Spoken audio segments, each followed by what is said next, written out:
June 17, 1994.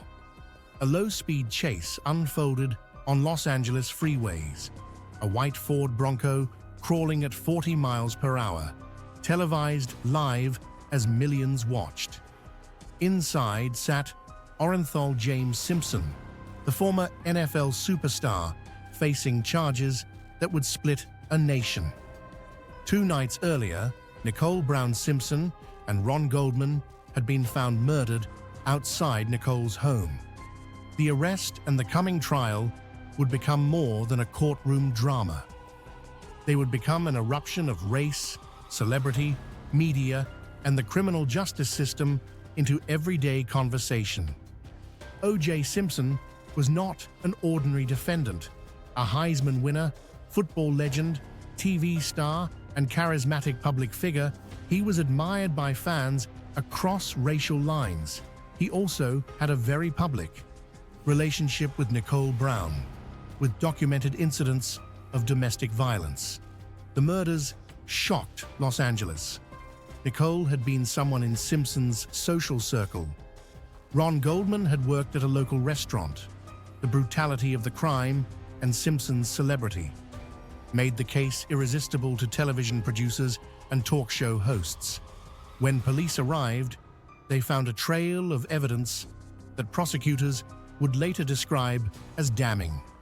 Blood at the crime scene, a glove found at Simpson's estate, and other physical traces linking him to the scene. Yet evidence can tell multiple stories, and the defense was poised to contest every link. The most iconic courtroom moment came when O.J. tried on a blood-stained glove allegedly used in the killing.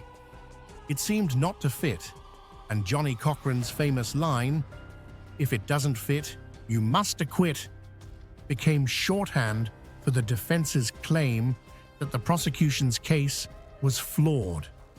The trial became a live, daily spectacle. Cable news channels aired it around the clock. Jurors were sequestered. Celebrity witnesses testified. The defense assembled what many called a dream team of high-powered lawyers: Johnny Cochran, Robert Shapiro, F. Lee Bailey, Robert Kardashian, and others.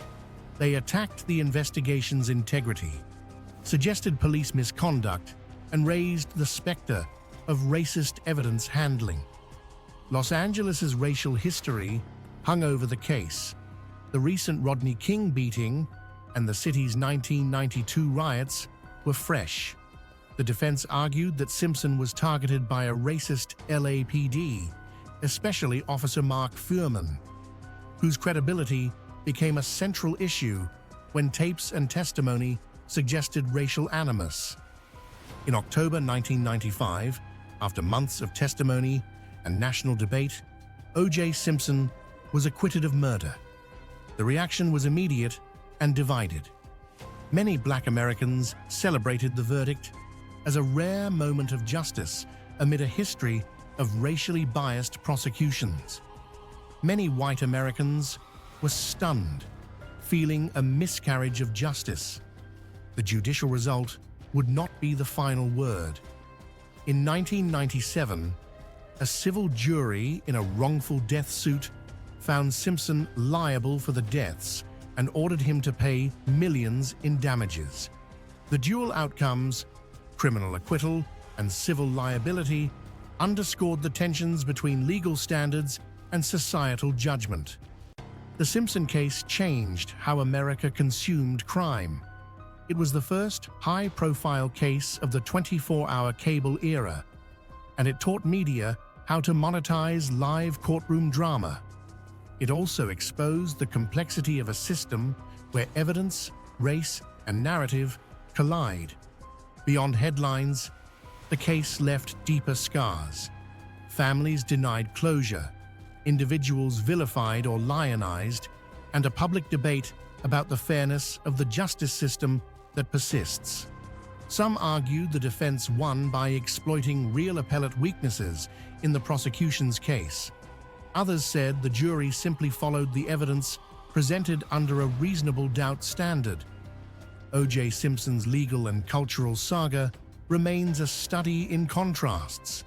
He went from celebrated athlete to accused killer to convicted felon in later cases unrelated to the murders.